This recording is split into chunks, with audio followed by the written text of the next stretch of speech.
தினமொரு வசனம். சங்கீதம் 139 வசனம் 23. தேவனே, என்னை ஆராய்ந்து என் இருதயத்தை அறிந்து கொள்ளும். என்னை சோதித்து என் சிந்தனைகளை அறிந்து கொள்ளும். விளக்கம். முதலாவது, உங்களை உண்மையாகவே யார் என்று சரியாக அறிந்து கொள்ளும் ஆசையுடனும் தேவ சமூகத்தில் நிற்கிறோம் என்கின்ற விழிப்புணர்வுடனும் பாருங்கள்.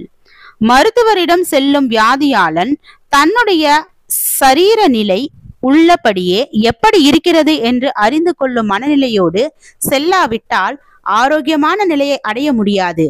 தன்னுடைய உண்மை நிலையை எதிர்கொள்ளும் மனநிலை இல்லாதவன் ஒருபோதும் சரியான ஒரு நிலையை அடைய முடியாது.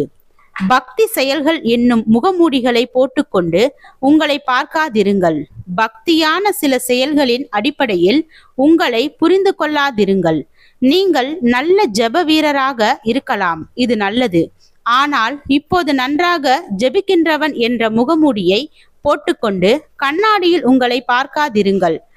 ஆராதிக்கின்றவன், ஊழியம் செய்கின்றவன், துதி ஸ்தோத்திரம் செய்கின்றவன், அந்நிய பாஷையில் பேசுகின்றவன், தாராளமாக ஊழியங்களை தாங்குகின்றவன், கிறிஸ்தவ சட்டதிட்டங்களை கராராக கடைபிடிக்கிறவன் என்பது போன்ற முகமூடிகளை முதலாவது கலற்றி போடுங்கள்.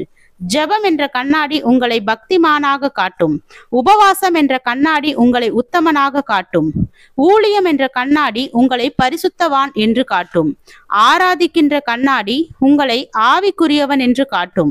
காணிக்கை என்ற கண்ணாடி உங்களை கடவுள் பக்தி மிக்கவன் என்று காட்டும். இது போன்ற மார்க்க பக்தி சார்ந்த செயல்களின் அடிப்படையில் உங்களின் உண்மையான கிறிஸ்தவ அடையாளத்தை பார்க்காதிருங்கள்.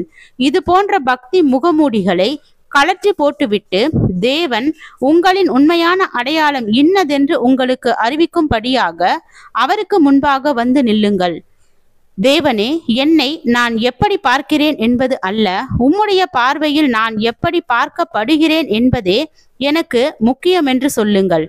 ஒரு நல்ல மருத்துவர் வழியாக வியாதியாளன் தன்னுடைய உண்மை நிலையை கண்டறிந்து கொள்ள விரும்புகிறான். நீங்கள் அதுபோல தேவ சமூகத்தில் நிற்கின்ற உணர்வோடு வேத வார்த்தைகளின் வெளிச்சத்தில் உங்களை தைரியமாக பாருங்கள். நீங்கள் மிக நன்றாக தெரிந்தால் அதற்காக கர்த்தருக்கு நன்றி கூறுங்கள். நீங்கள் நன்றாக தோன்றாவிட்டால் தேவன் உங்களை சீர்படுத்தி செம்மைப்படுத்தி சரியானதோர் கிறிஸ்தவராக நிறுத்தும்படி தேவ பாதத்தில் அர்ப்பணியுங்கள். ஜெபம். தேவனுக்கு ஸ்தோத்திரம். தேவனே, நாங்கள் எங்களுடைய வாழ்க்கையில் உம்முடைய சித்தத்தின்படியும் உம்முடைய வழிகாட்டுதலின்படியும் வாழ கிருபை பாராட்டும். ஆமீன்.